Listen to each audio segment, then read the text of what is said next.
Okay, everybody, it's 7:05, so let's get started. So if you don't mind, I just prepared a really tiny PowerPoint for you this time. And I'm going to ask Tove or her technical person to send it out to you, because on it, there's some links that I really want you to click on because it has some of the songs, because Tove Ditlevsen's poetry has been turned into really good songs. Oh, I'm giving you the links so you can listen to those.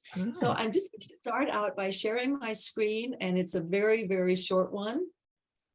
So don't worry, I'm not going to take up our precious time here, but I am going to share the slideshow. Yes, here we go. So I hope everybody can see it. Does anyone have problems seeing it? No, good. Then I'm just going to go very quickly through her childhood. And this is just a little bit of a factual PowerPoint about her background, because we've certainly had wonderful articles. Thanks to Linda for the articles that she sent me that I've shared with you. And then we have the recorded interview also, and so on. Vesterbro in Copenhagen, as you can see, it's not really a very nice area. It is much nicer today. It's been cleaned up. It used to be the prostitution, you know, the red light area. I remember coming there as a young teenager and being quite scared because it was very obvious what the women were doing out on the street. And furthermore, it was a nest of poverty and unemployment, so that I want you to visualize that you're walking on a street, then you're going through one port into a yard, which has just houses all around it. But no, that's not it. You walk through the next portal into the second backyard, and that's where people lived who were poorer. So it was just kind of going away from the street. And in the second backyard, can you imagine how little sunshine there would be there? It would be dark and very dirty and smelly and just totally disgusting. So this is where she grew up. And of course, we had the effects of the Great Depression also in Denmark in a very similar fashion to the US. But she became a spokesperson, as I said, for the weak and children. She, as you can see from our read today, was very, very good at remembering what it was to be a child and giving the children a voice. All through her life, she was yearning for that recognition. You see it in her biography that we read. She wanted to be somebody, and she wanted to be not just a housewife. For her, that was just a housewife. She really didn't want that. As you can see, she was also very pretty, 1939. So she had 4 marriages. And the first one was Viggo, who was definitely many years her senior. As you know, he was 2 years younger than her mom, and 30 years her senior, opened doors to academia for her. She had her debut with a poem, and then the first book in 1939, Pia Sind, which means the mind of a young girl, not, I think they've translated it to something I didn't like, so I'm not going to repeat that. Then the first novel, A Child Was Hurt, 1941, second marriage, Ebbe, the weak one, as she portrays him. He was a student of political science, and in Denmark, you had this concept of an eternity student, where students could never finish, and they just kept studying at the university, and there were no limitations, so no restrictions. You could actually study forever and ever, and he was one of those people who never quite finished until much later. She had a daughter with him. Then her third marriage was Karl, and he was the doctor who turned her into an addict, and with him she had the son Michael and the adoptive daughter Trine, who was the daughter of his affair with another woman. Finally, she had Victor Andreasen, and this is from their wedding year, 1951. And she developed that alcohol and drug abuse, hospitalized, and her fourth marriage was the one that lasted the longest. They had a son, Peter. She was, if you know Familiejournalen, it is, I'm not maybe better homes and gardens. So it Mhm. has some really good articles. It has food, recipes, the gardening, knitting, patterns for that. And then kind of romance stories. And the reason I know this is that I was in Familie Journalen, where they had a huge big headline. They wrote to each other for 17 years and then they met again and got married. And that was the story of my husband and me.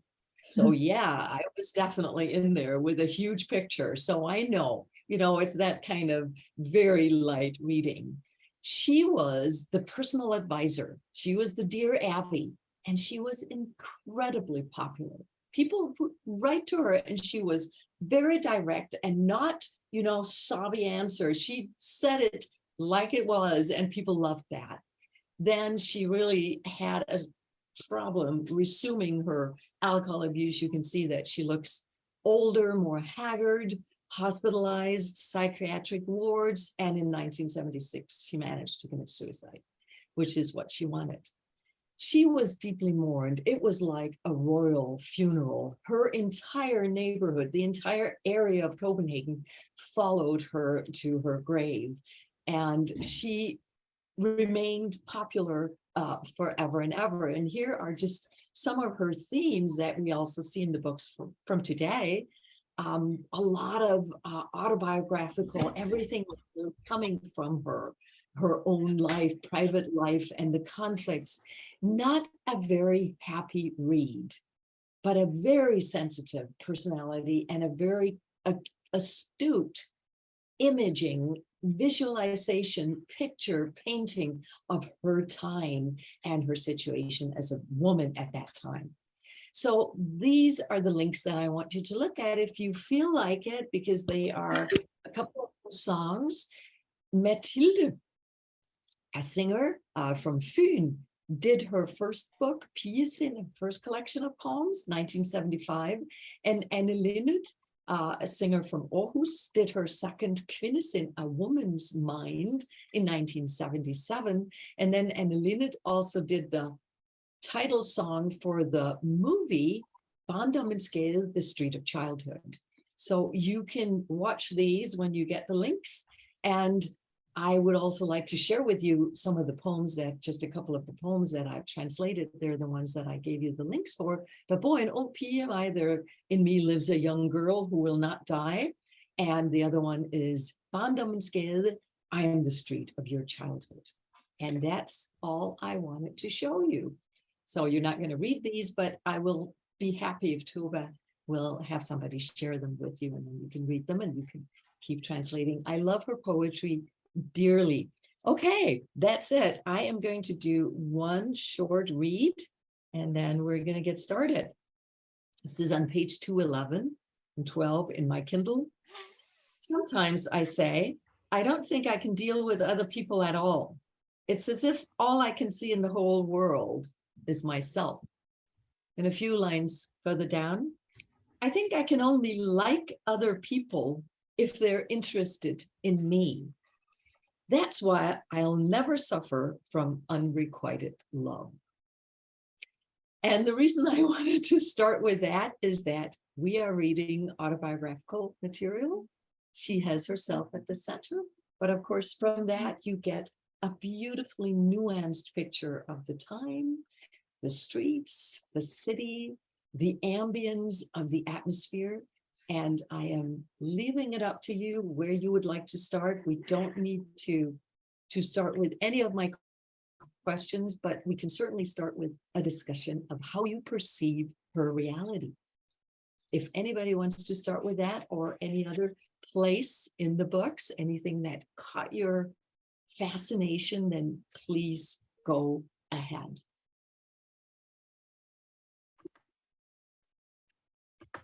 Yes, and Susan is a brilliant example. You have to unmute yourself, Susan, but then raising your hand, or doing the hand raising is definitely okay. Yeah, but everybody, you can what yourselves. We're not too many people. You can certainly be ready to jump in. Susan. So I'm unmuted now? Yes, you are. Oh, okay. What struck me, it was very sad, but what struck me from the beginning is that even though our circumstances were different, her parents reminded me of my parents, only they were nicer, but they very much had that attitude. My parents were both born in Europe, so it's possible it's that kind of not wealthy at all, but maybe not quite as poor, but maybe it's that attitude, that kind of fatalistic, don't praise your children, you know, very, very rigid gender roles kind of thing. But that same kind of negativity seemed to be, the parents being so different and being at odds philosophically kind of, but it just reminded me of that. Susan, do you think it's a European trait that instead of hyperbole, you use litotes, instead of the exaggeration, you do the understatement? I don't know. Just from my limited experience, yes, it is. But I mean, most of the people I knew when I was a child, their parents were born in the United States. So I would say they were a lot more positive in their outlook on life. So, but it's my very limited experience. But yes, I would say yes. Were you traumatized by your childhood? Oh, sure. You know, I've been dealing with it the whole time. I have a good perspective on it, but I've been an artist for many, many years, but I never met, I was very, I've always been very envious of people who can translate that into art, and she did that. So I was very impressed that she was able to do that without whitewashing it, just being very matter of fact about it. Very good. I can really empathize with you. Am I unmuted?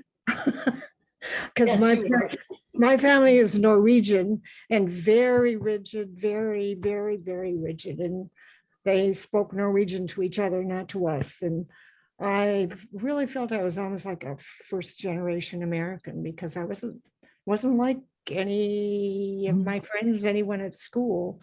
So I was kind of ashamed, and it was kind of a stigma, you know, and it's taken me, now I'm 80 and I'm still dealing with it. Yeah. But it was a very challenging experience. What did you do to deal with it then, Karen? I mean, like Susan pointed out, Tove Ditlevsen. And is it okay? I say that in Danish. I'm not even sure how you'd say Tove Ditlevsen or whatever, but Tove Ditlevsen, okay. She deals with it by writing about it and by focusing on the fact that, focusing on herself and the fact that she's different. And that's how she survives, right? She never gives up on that idea. But Karen, what about you? Well, I think I had a pretty rich inner life to try, and because I had to be silent to survive, really, you know, be as invisible as possible. Then I got to college and it opened a whole different world, and I went to Europe and I found I was okay there because, you know, there's in Paris, anything goes, you know, and it was changed my life. And I think from that point on, you know, it was education and art too. And, but being open to different kind of people, not, I cut off from them years and years and years ago. You know, I couldn't deal with this. Yeah. And That's I'm right. sort of half crazy, but I'm a half crazy lady. So I've had a good life. Like she did, but hers was, it's heavy, isn't it? Yeah. It's very heavy. But you can it's a don't dream big. Don't. That's what they did. Yeah. Don't dream. Exactly. Don't. You can't. You can't aspire to anything. A girl can't do, a girl can't do, a girl No, a can't girl do. can't. And I just today talked to a daughter-in-law who said she had been to the playground with her 3-year-old little girl, and a little boy had told her and taken toys away from her and said, oh, you know, girls don't play with these big marbles, slats, and so on. And she had been totally appalled. That was right now. Okay, Wow. girls don't play with balls or whatever. No. Desiree, your turn.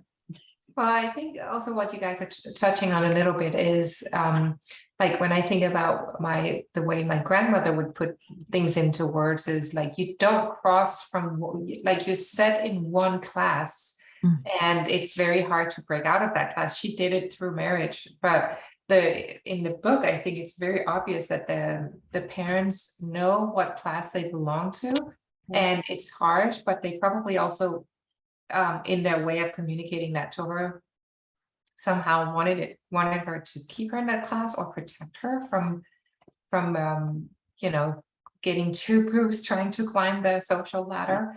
But what I really wanted to say was, because you asked what stood out in the book or what affected us when reading this, to me it's like the difference between the almost childish way of describing things and like some other person said, the matter-of-fact way, but also just putting into words like what the eyebrows look like or what the smell is. And then it's from this child's perspective, but reading it as an adult, it just feels even more, I won't say heartbreaking, but you really get the depth of what she's saying in this very innocent way. And of course, Tove Ditlevsen knows this when she's writing. She's a lot of places, it's like, it's as if, and then my mom did this and that. And then we of course know it's not as if, that's the way it is, right? But that innocent way of writing about something so heartbreaking, I think she does brilliantly. And I even think it's better in English than in Danish. I don't know if it's because I have that layer of a little bit of a distance to the language that I see it more, but it affected me more reading it in English.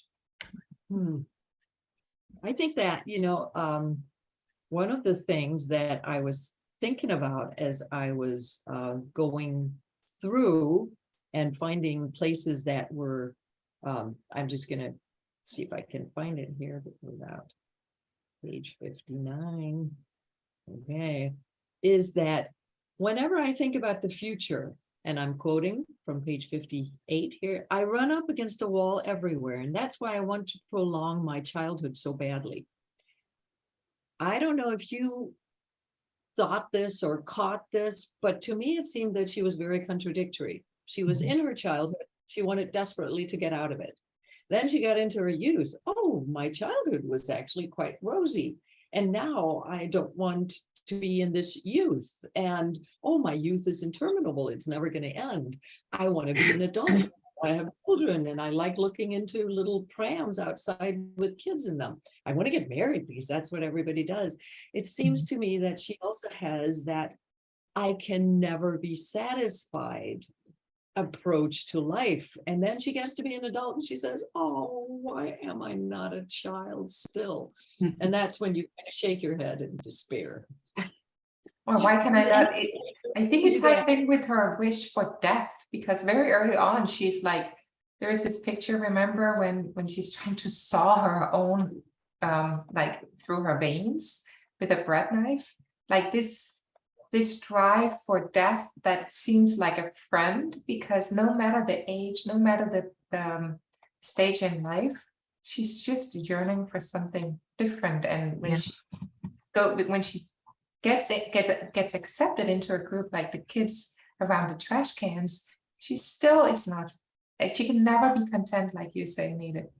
And I think that's where her, like the death wish, finally, like it's like I never fit in anyway. So, you know, she used it as an artist, but it must be hard to carry around from being a kid, that never fitting in and despairing all the time.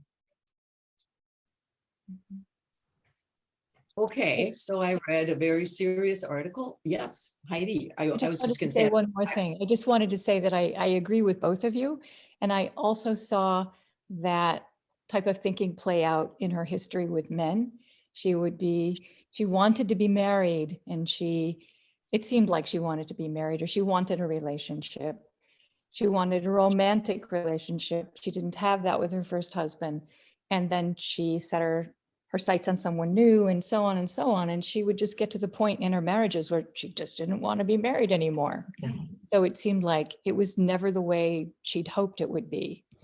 And she was always longing for something different. Yeah. So, And Heidi, how did you see her marriages? Because to me, they were so unromantic.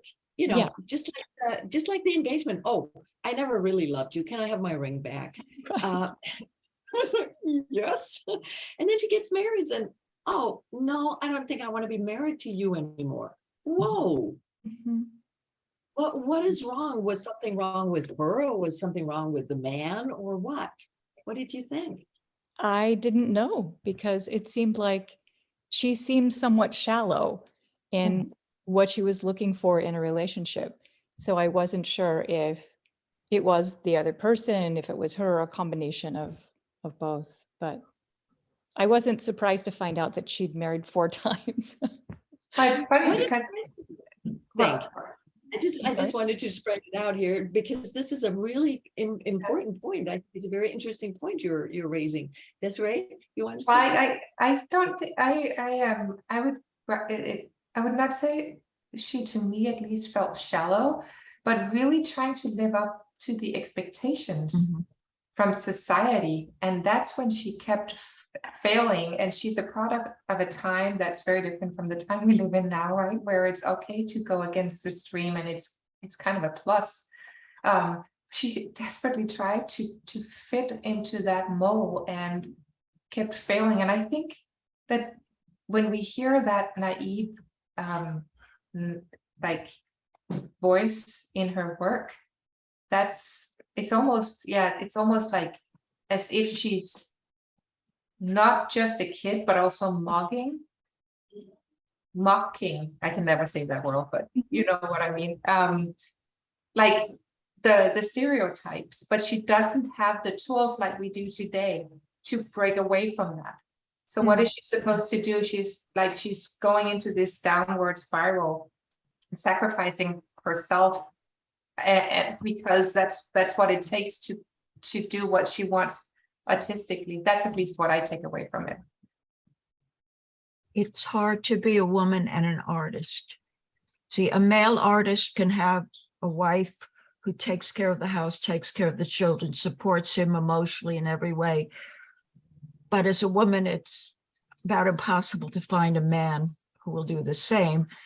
You have to achieve a kind of equality, and that's a very rare thing. Okay, great point, Susan. If you haven't read, all of you, the book by Tove Ditlevsen called The Faces, that is exactly what Susan is saying. That is exactly what she's discussing in this book, where she's a very well-renowned, wealthy author, and her husband actually says to her, I cannot be married to somebody who just writes. I cannot be married to a pencil, and you're rich and you're famous, and it just doesn't work for me. So it's a very interesting theme that she's taking up in that book, which is also, the main person is called Lise Mundus. So then you're looking at the book and saying, okay, her best friend is Lise and her mom's maiden name is Mundus. Okay, she's put that together, and she's put this woman in a psychiatric hospital for 3 months. So that gives you an additional layer if you want to understand where she's coming from. But what did the rest of you think about these issues of not fitting in? And can I add, how does sex and alcohol and abortions fit into not fitting in? I mean, what did you feel about that?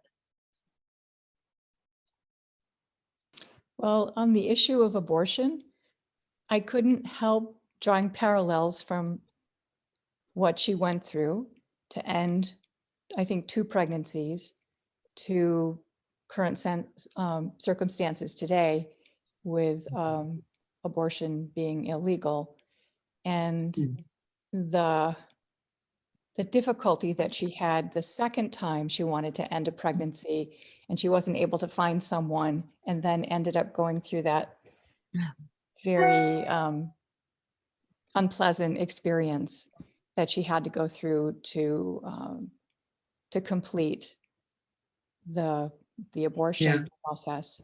And I I was just drawing the connection between Yeah. events in those days and the illegality of abortion and then what's happening today. I was just drawing a parallel in my mind. Yeah. To her experience and experience of women today.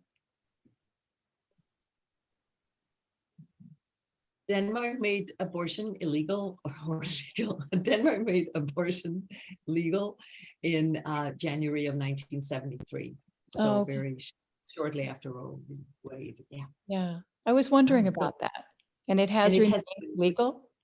Yeah, it hasn't been questioned. It's not even been questioned. I mean, a few times we've had a so-called Christian party in parliament, and they have said we don't want abortion. They have been a very tiny minority in the population. So yeah, it's not being questioned. Any other thoughts? But did you think about sex and alcohol in a very kind of, to me, is that just me again, lackadaisical? Oh yeah, okay. I should go to bed with him because that's what you do. And are you supposed to do it again? Then when she says, her friend says it actually gets better. And she says, really? Do I have to repeat that? Yeah. So do you see that as normal for the time, or are we just too liberated today, or what? A long time since I've read it, but I'm wondering, she used to, I think she'd ask herself, do I love him? Or in this, you know, when you're adolescent, you think sex and love are kind of together.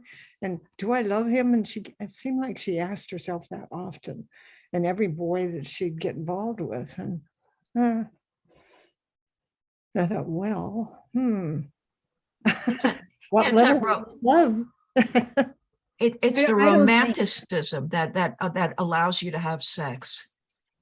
I don't Not- think not- we're free even today to have and enjoy sex without some kind of veneer or patina of love Mm. pasted on top of it or veneered on top of it. I don't Yeah. think, I don't know. I'm not speaking for someone who's 20, I'm 75, but I know that I personally had to have a patina of Yeah. fake belief, now that I can look back on my life, that I was in love. I was in love. Do you know what I'm saying? Yeah. Rather than that. And I think that she may have felt the same way. What really struck me about this book, there are two books that made a big impression on me.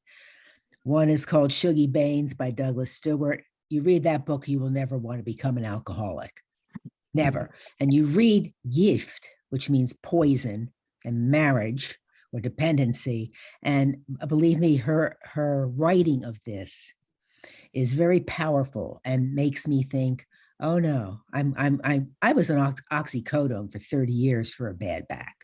And I got off of it 2 years ago, and I'm in excruciating pain. But that said, her book made that kind of impression on me that I could either go deeper into it. I've had fentanyl patches. I've had, you know what I'm saying? All with doctors, of course, at Duke University Medical Center. But her book made a big impression that, like, where's the bottom of it? Where is the bottom of the pain? Where is how can you get out of the pit of pain? And finally, you know, she killed herself. That was the end of how she dealt with the pit of pain that she was in. And it was very powerful reading her drug addiction, because it really resonated that she, you know, she had her husband to lie to, the doctor. Oh, my earache. And then she'd have to remember she had an earache, right? Yeah, and yeah. Oh my God, she didn't want an operation because she didn't have an earache. Yeah. She lost hearing on one ear. I mean, that was sad. Sandra, did you want to say something? No. Well, I'm But curious, did she commit suicide because of her emotional pain? Or was there a physical component to that? There was no suicide note, so it's not known, Susan. But I mean, it's surmised that it was because of her drug addiction and that she couldn't beat it. Definitely also because if you read The Faces, it has a very ambiguous ending, which I also think points towards the end of her life. But I was also interested, Linda, because at some point, one of the characters says, I thought that addiction was kind of just like alcoholism, just worse. And it seems to me that in the book, I mean, you know, Denmark is more liberal when it comes to alcohol than the US. And for example, I always grew up thinking wine, that's not alcohol. I mean, alcohol, that's whiskey and gin and vodka. It's not wine. Come on, that's just like juice. So, you know, a little bit of a different attitude. But yet there's so many alcoholics in the book. There's so many drunk people, and they seem to survive. They seem to go on. They fight, they get drunk, they lie there sleeping in the backyards. But her addiction is something different, which was not as ubiquitous at the time. Drug addiction in Denmark did not really start flourishing until the late 60s, early 70s. The first youth centers for drug addiction were erected in 70, 71, 72. So she's way ahead of her time. You know, that reminds me of something my father said to me. He was drunk, I think, every day of his life till he was about 75, 80 years old. I mean, he worked drunk. He was drunk, not a sloppy drunk, but he was just steadily drunk. And he said to me at one point that he thought people who smoked marijuana were crazy. And this is from a man who would spend the afternoon drinking at work and then drive home, which is crazy. But he thought people who smoked pot were crazy. That was his pronouncement. So it is quite different, but yeah.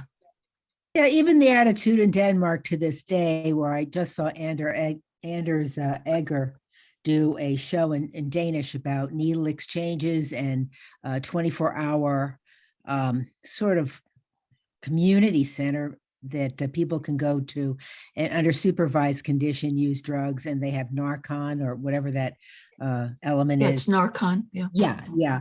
And Gavin Newsom just wrote, just defeated that in California. I personally think that was what they're doing in Denmark is excellent. I think I don't think it should be criminalized.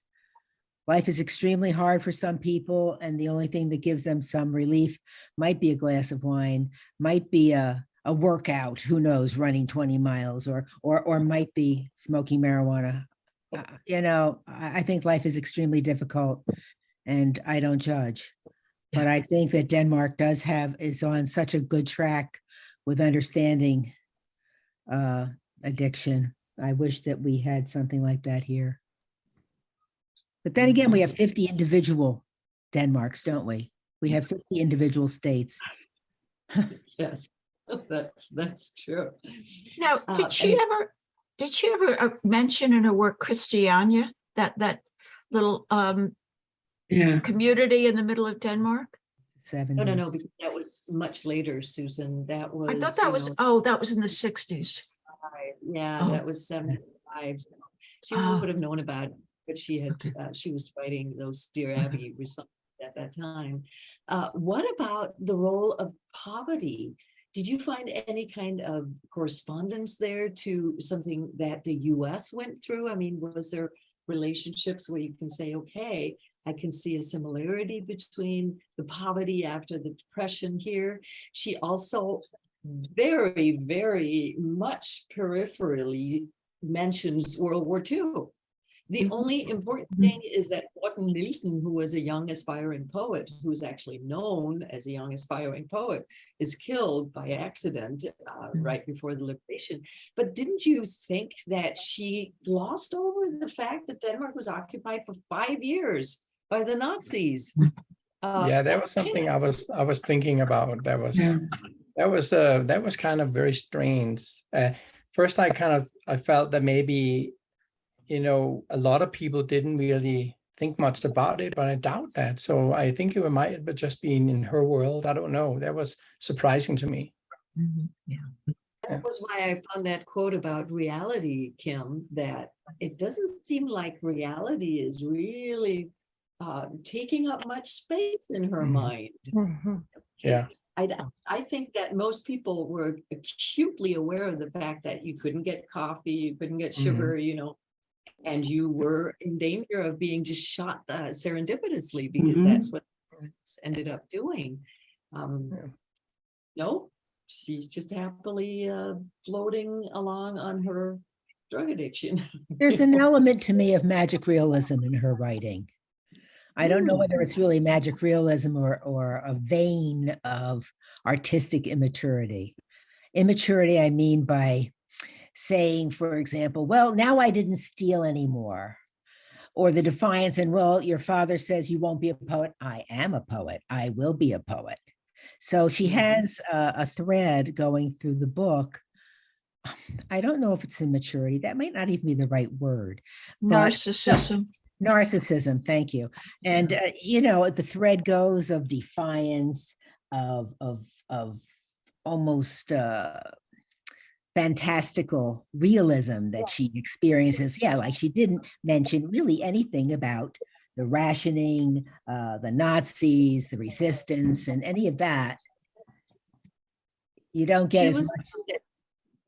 Remember, Linda, she was timid when her Yes. landlady said, come in and toast the That's right. There's the fear. That's right. That's right. No. I think she just did not want to be involved with politics at any level. It just wasn't part of her gestalt. It wasn't part of her inner essence. She was an artist and a poet. But wasn't it also part of the sexual division between Elvin, her brother, and the father? They did poetry. Mother and daughter, they drank coffee. Yeah. And the mother said that, oh, you're a socialist. That is the most disgusting thing in the world. I mean, and all he wanted to do was, work for trade unions, right? Yeah. So politics, no. So we're, okay, everybody, what did you think about Linda's provocative statement about it being immaturity? Is that true? Is that the way that we should characterize her writing, or should we go with the more sophisticated estrangement, like the New York Times said, that this is all very suave and gentle estrangement and alienation from the world, from reality? How did you see that? No. Or is it okay? Is it okay if she's immature in writing? She's not alienated the way Sartre or Camus were. Okay, this must be, you have to answer, Dane, for Danish alienation.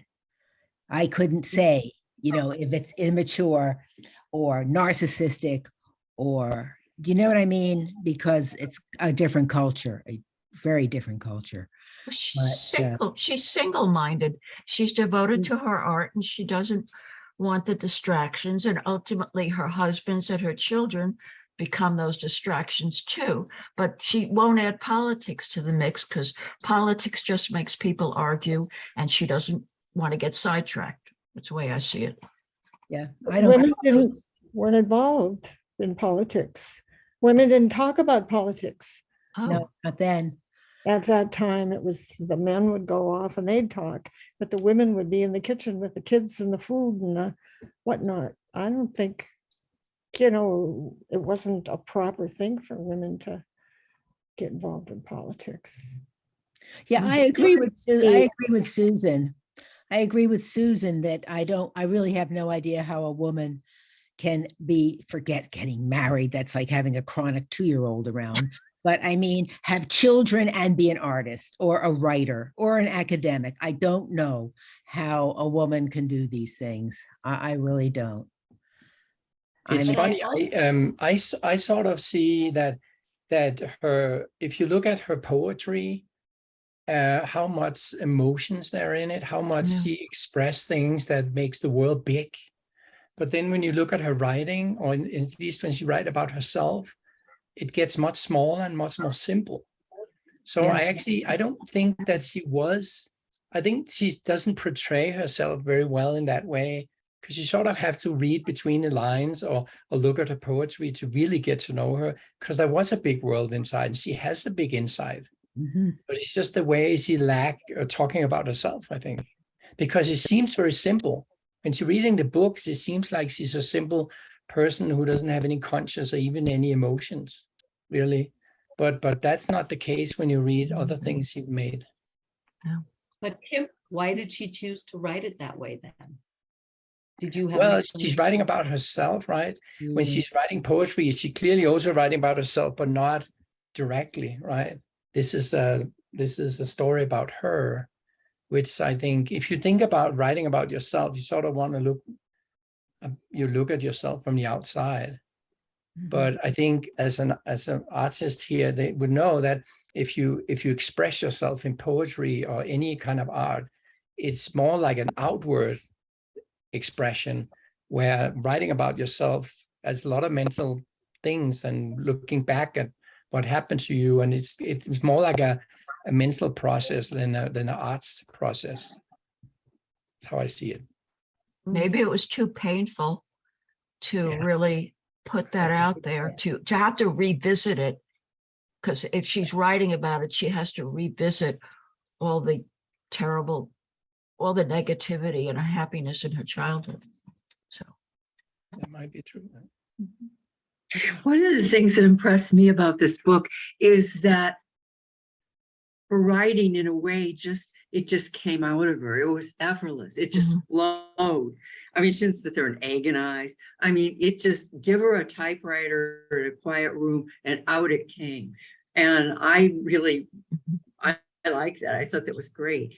But maybe that has explained somewhat about what she actually wrote. I mean, it just seemed to come out of her, you know?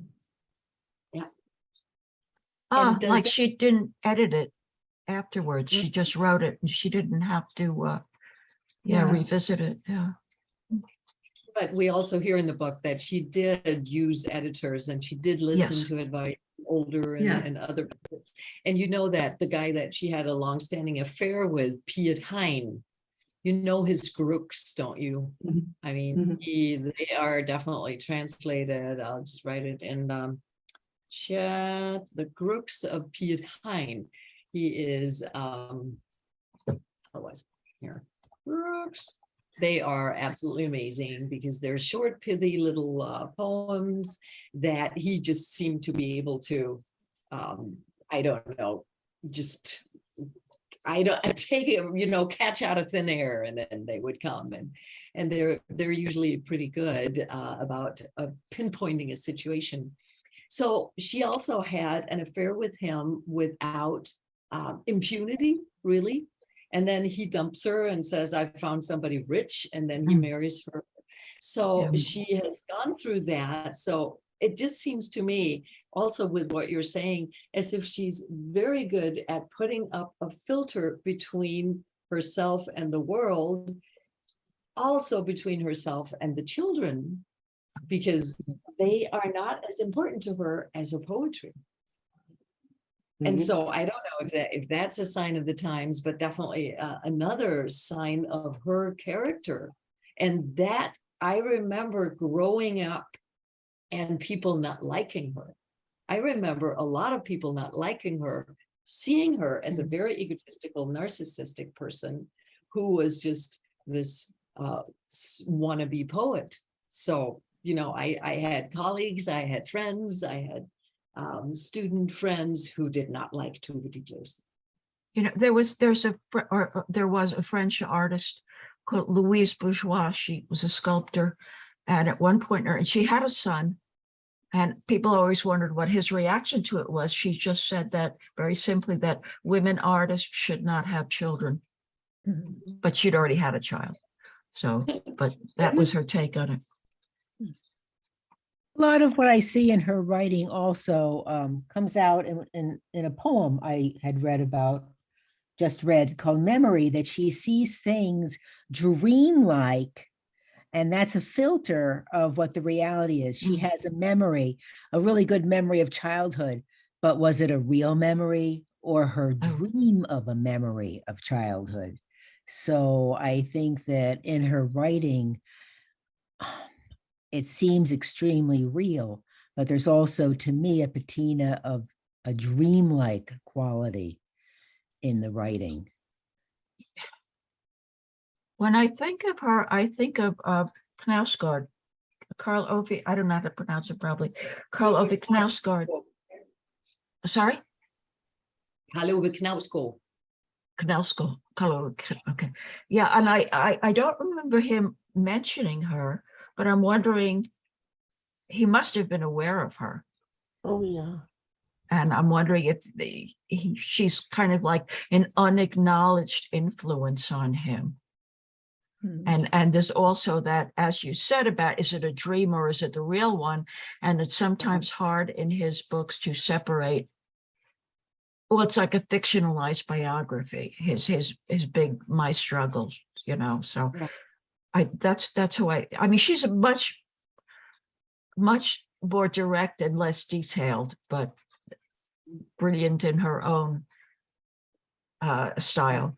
So, yeah.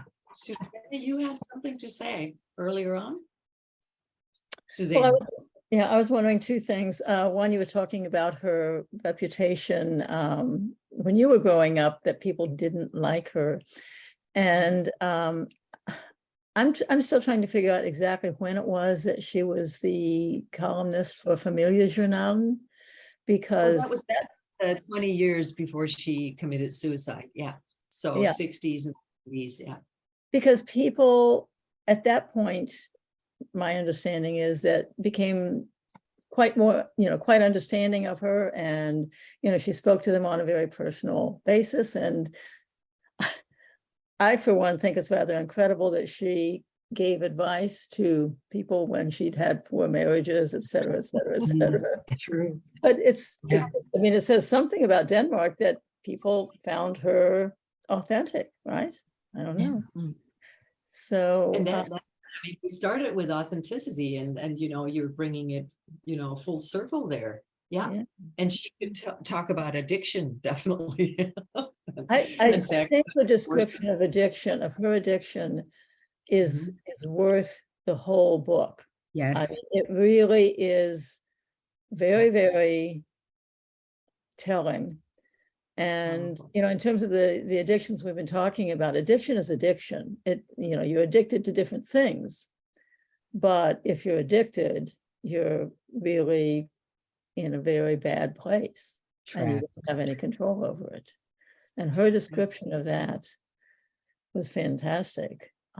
It's so interesting what you're saying. I think like, who is she to talk is a little bit of what I'm hearing, but in the Danish culture, you would say exactly, she is the one to talk, because 4 marriages.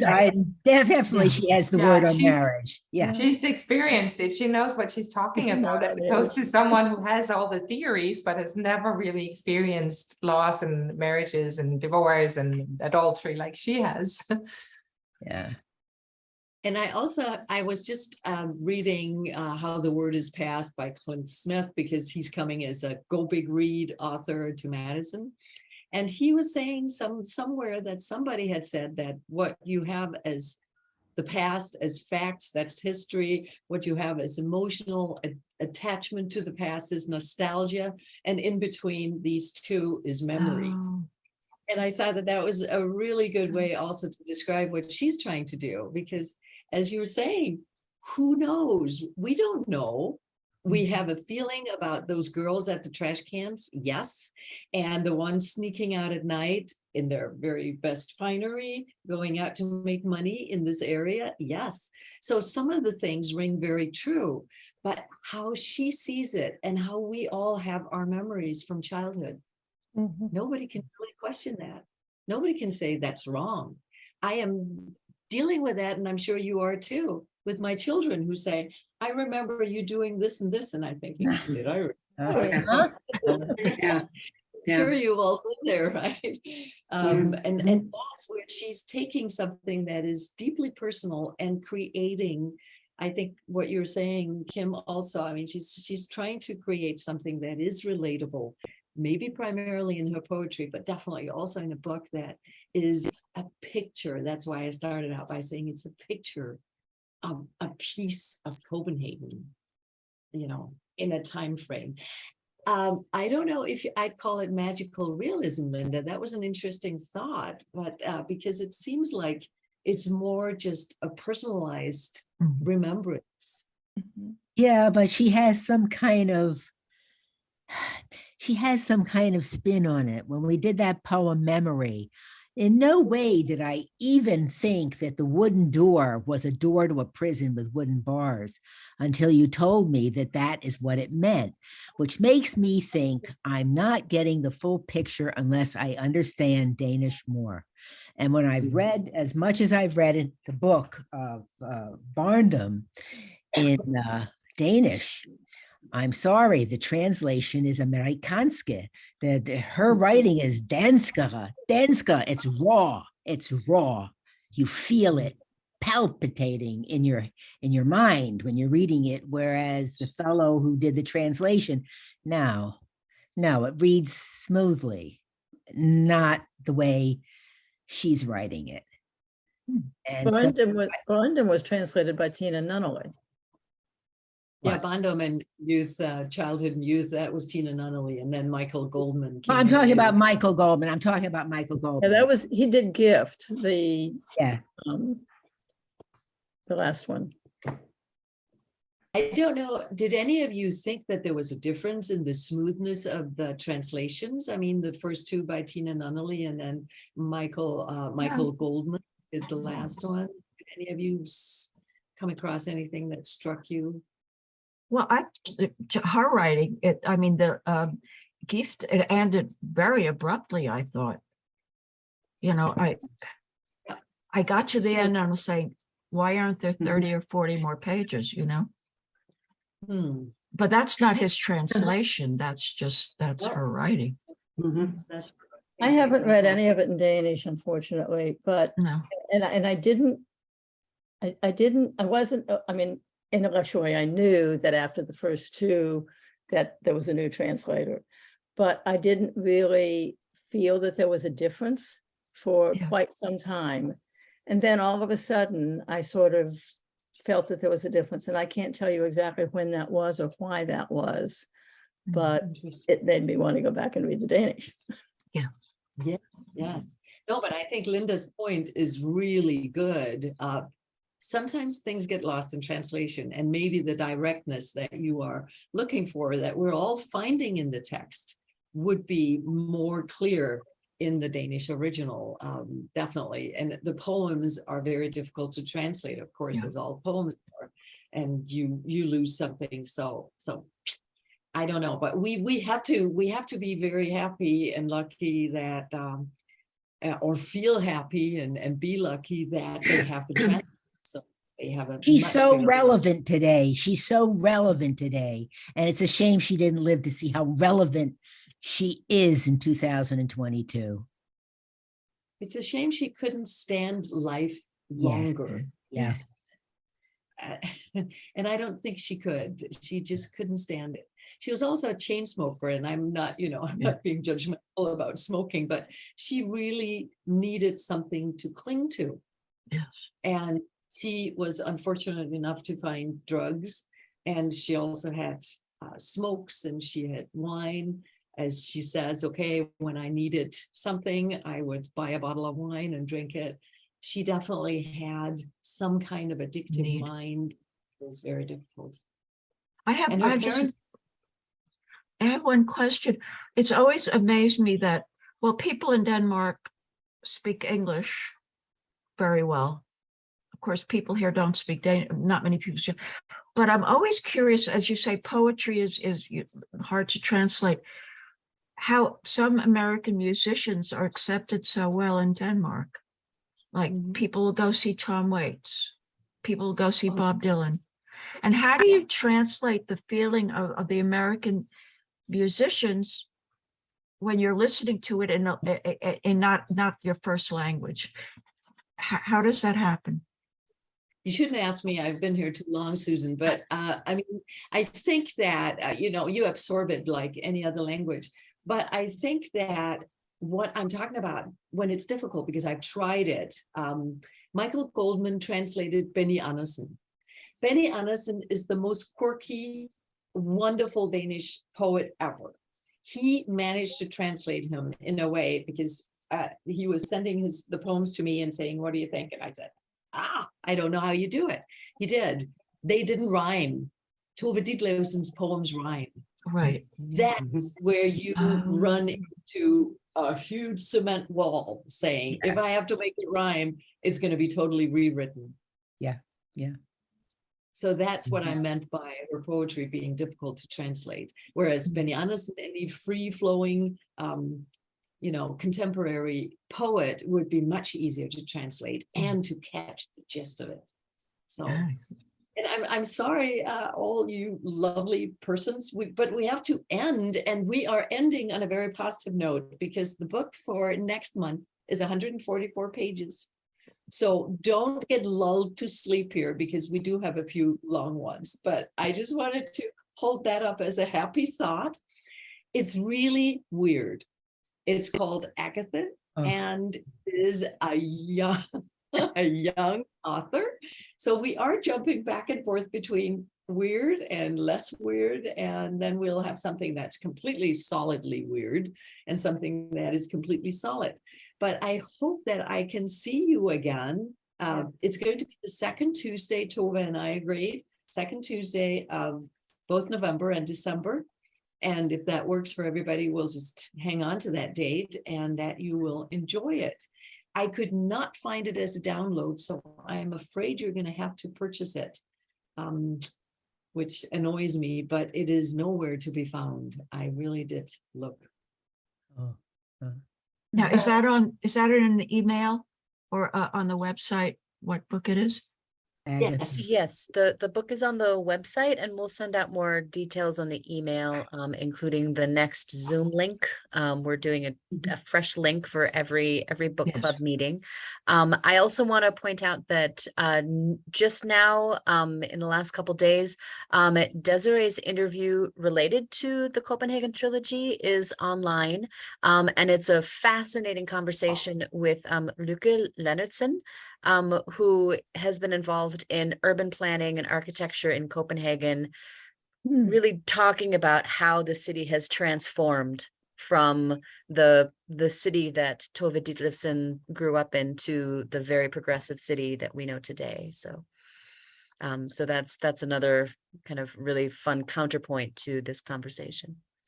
Yes, so everybody, please remember the interviews and, the websites and links, and do as much as you feel like and what you find enjoyable. Suzanne? Could you just maybe stay online a little bit afterwards and tell me how I can get in touch with you and get on the mailing list, because I tried to send emails and the link was broken, so. Okay. And can I just add to what Tove said? Spread the word. We're doing this through a little bit of funding, and to stay funded, we definitely need a crowd. So if you enjoy this, tell your friend, tell your neighbor. It doesn't have to be anyone who likes Danish per se, as long as they like to read a book every now and then. Yeah, well, tell us who your sponsors are. I'll be happy to say it's the best book club I've ever attended, ever. Well, and excellent. The Scan Design Foundation, the Danish American Heritage Society, and the University of Washington Scandinavian Studies Department will be very glad to hear that. Yeah, this is a great book club. Very good. And thank you, everybody, for your wonderful insights. It's always afterwards, I always feel like I know more than when I started, which is the purpose of any kind of literature, isn't it? Yeah. Make us think and make us share our thoughts. So thank you for coming tonight, and I hope to see you next month. Okay. Hey. Thank you very much. This was very good. Bye. Thank you all. Bye. Right.